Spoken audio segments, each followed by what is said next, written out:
Assalamualaikum and good morning. Today we are from Group A3 and will present about the problem and limitation of epoxy and copper as metallic filler used for the electronic industry.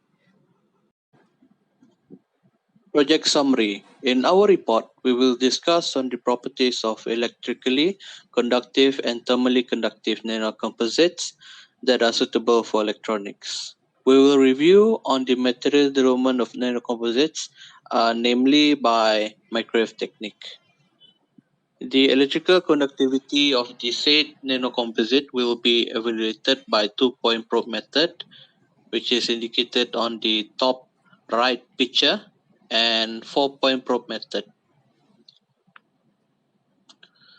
Meanwhile, to determine the thermal conductivity, we will be using guarded heat flow meter, surface probe method, transient pulse method, and flash pulse measurement system method.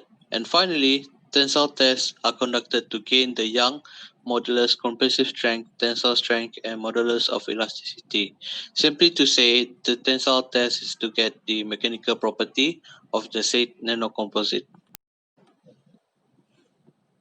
For the part composite, definition of composite. A multi-phase solid material, one of the phases have one or two or three dimensions of less than 100 nanometers, or the structure having nanoscale repeating distances between the different phases that make up the material. The solid phase can be amorphous, semi-crystalline, or crystalline, or the combination of them. They can also be inorganic or organic compound or both, and essentially of any composition. The idea of behind the nanocomposite is to use building blocks with the dimensions in nanometer range to design and create the new materials with the unprecedented flexibility and improvement in their physical properties. Nanocomposite is more usually taken to the mean of the solid combination of a bulk matrix and nano-dimensional phases differing in properties due to the dissimilarities in structure and chemistry. Nanocomposites are also pervasive throughout the biological system. Only few woman-made materials such as intercalation compounds, graphite intercalation compound, pellet clays, and clay organic complex. In the biological world, plants form nanocomposites with the accumulation of significant amount of inorganic components such as Si, Ca, and etc. at the tissue and cellular level to deal with the mechanical and biophysical demand of their survival.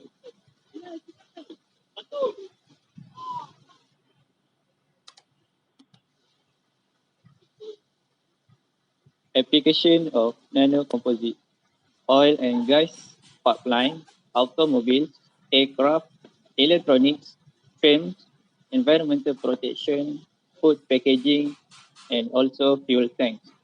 Mechanically reinforced lightweight components, non-linear optics, battery cathode and ionic, nanowires, sensors, and other systems are also the application of the nanocomposite. In automotive, it's including door handles, engine covers, and intake manifolds and timing belt covers. More general applications currently being considered include uses as impellers and blades for vacuum cleaners, power tool housings, mover hoods, and covers for portable electronic equipment such as mobile phone, pages, and etc. Material development. So the materials development of the epoxy copper nanocomposite strongly relies on the formulation of the synthesization of both materials, as this influence the electrical and the thermal properties of the composite. So those properties are actually influenced by the size, the type, the content, and the shape of the filler, which resulting in the use of filler dispersion enhancement technique inside the matrix. These are the example of the filler dispersion enhancement technique. However, in the application of the epoxy CU composite, it is advisable to use aqueous phase technique. This gives the opportunity for the metal particle to be transferred from the aqueous phase to organic phase. This is because the nano-sized CU particles has uniform morphology and well dispersed inside polymer matrix in aqueous phase condition. by referring to Muhammad Himizi in 2012. Those are the procedures for the aqueous phase technique. The first one is actually the use of epoxy as organic media after being dissolved in toluene, and then add 2 ml of 7.95 power of -2 CTAB into the 0.5 ml of aqueous phase Cu2 plus ions for stabilization. And then, by using 2 ml of sodium borohydrate, which is NaBH4, as reducing agent, the Cu2 plus ions will then be reduced to metal particles. For the transferring of the Cu particles from aqueous phase to organic phase, 5 ml of isopropanol IPA is used as the transferring agent. The organic media obtained earlier will then be added to the Cu hydrosol. The mixture is left evaporates via rotary evaporator at 70 degrees Celsius. An addition of 0.25 mole equivalent of NDA completes the preparation for the curing of the mixture. The curing process is held for 4 hours long at 150 degrees Celsius for the complete forming of the composite. For the example of epoxy Cu development on other application, which in this case is microwave application, it is advisable to use hydroxide carbonate co-precipitation method, which involves the stoichiometric amount of nitrate salts of Cu and CO, which are dissolved in distilled water with the addition of saturated Na2CO3 solution. The application of hydroxide carbonate co-precipitation method is considered because of its cost effectiveness and eco-friendly. Okay, to get a complete precipitation of metal ions as metal carbonates, the solution should be constantly stirred at 60 degrees Celsius and then filtered and also dried at 120 degrees Celsius for a whole 24 hours. For the epoxy resin use, it is advisable to use LY556 polymer matrix, which is synthesized by power shear mixing. The power shear mixing helps in reducing the particle size, dispersion, emulsion, expansion of nanomaterials in order to bring out the one-phase transfer for uniform distribution of nanomaterials. At a certain loadings, nanoparticles of copper cobaltite are dispersed around with the weight percentage of 3, 5, and 9%. And then 3 different curing processes will be held for the CuCO2O4 or copper oxide, epoxy resin, and both materials as nanocomposites. That's all from me. Thank you. Material characterization of epoxy and copper. The properties of the material are as below. Epoxy is an insulator to electrical conductivity and has a low conductivity to thermal, but epoxy is well known to have a high strength and a versatile material. Meanwhile, for copper material, it has both good conductivity toward electrical and thermal. There are two types of test method for electrical conductivity, which is 2-probe method and 4-probe method. The setup and schematic diagram for both methods are shown in the table below.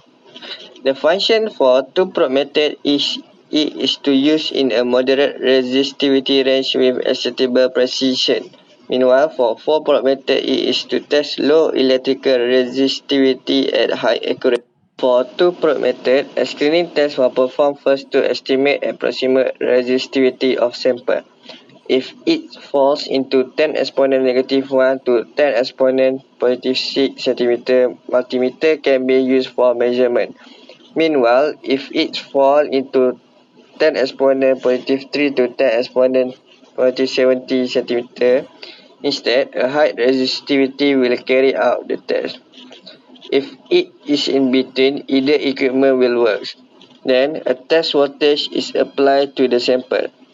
Increase the test voltage until the resulting current can go through sample so that the reading of resistance of resistivity does not change. The test voltage and subsequent current are recorded. If tested by multimeter, sample resistivity is then calculated by standard resistivity equation. For 4-probe method, a silver wire is placed on 4-probe of the test fixture before taking the measurement in order to discharge the small amount of static electricity in the setup. The voltage and current of the power supply is weak. For a line, the sample whose resistivity is to be measured along the direction of magnet, The multimeter should be set at a high accuracy range. Once the current is passed across the sample, LabVIEW automatically recorded the voltage across the shunt resistance and the sample every 0.025 seconds. The current is then increased gradually to get the potential different for at least 100 different values. Usually, current should be kept lower to prevent plastic film melt by the heat accumulated in sample.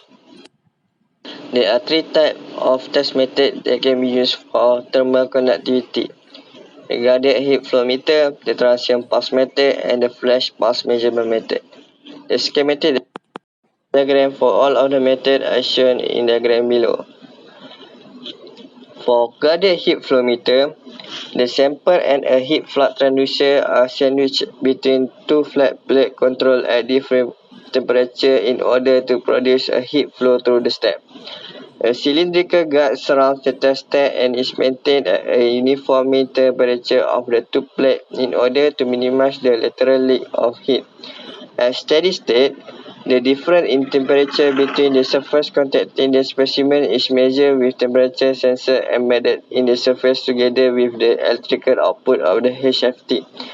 The output voltage is proportional to the heat flow through the specimen, HFT, and the interface between the specimen and the apparatus. The coefficient of thermal conductivity can be obtained by prior calibration of system with the specimen to know thermal conductivity. For transient pass method, the sample is placed in the isothermal chamber consisted of the three paths of cylindrical shape.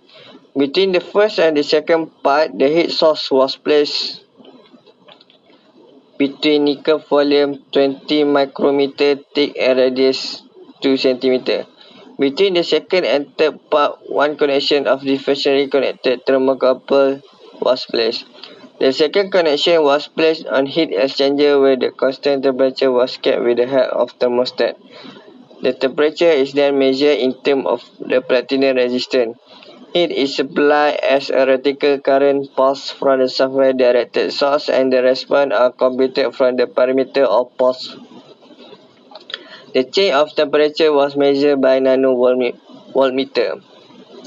Finally, for flash pulse measurement method, the phase of the FRP sample will be exposed to the short path of radiant energy and the thermal diffusivity of the sample is determined by considering the travel time of heat passed through the section of the sample. Tensile test was used to measure the mechanical properties of the sample. The type of tensile test used is ASTM D3039. Which is to measure the force required to break the polymer composite specimen and the extent to which the specimen stretches or elongates to that breaking point. Samples are placed in the grids of a universal test machine at a specified grid separation and pull until failure. For ASTM D3039, the test speed can be determined by the material specification or time to failure, 1 to 10 minutes. A typical test speed for standard test specimen is 2 mm per minute. An extensometer or strain gauge is used to determine elongation and tensile modulus. Depending upon the reinforcement and type, testing in more than one orientation may necessary. The schematic diagram is equation involved to find the mechanical properties of the sample. First is to use the Young modulus, the tensile splitting strength at failure, composite strength, tensile strength, and modulus of elasticity. The formula. So that's all at the end of our project. Okay. As the conclusion for our project, the most suitable adhesive to use in electronic industries is epoxy resin, and it is one of the most used polymers in manufacturing industries. Furthermore, epoxy, one of the glycolide groups, can be cured by forming from the usable materials. In addition, composite with the polymers matrix PMC with combination of the unique characteristic can be exhibit with the combination particles such as thermal conductive, dielectric constant, and ductility, scratch resistant, and the modulus. Toughness and wear properties impact performance and the compressive strength. By then, the transfer efficiency of the metal particle is about 95%. The TEM analysis reveals that the in-addition of the epoxy and MDA plays the role of the CU nanoparticles regulation of the size and depression. A slight decrement of the thermal ability is observed for the CU epoxy MDA composite compared to BQ unfilled epoxy MDA. This report was solved by the problem and the limitation of the epoxy and copper as a metallic filler used for electric industry. So I will tell this all that's all for our presentation. Thank you and happy new year.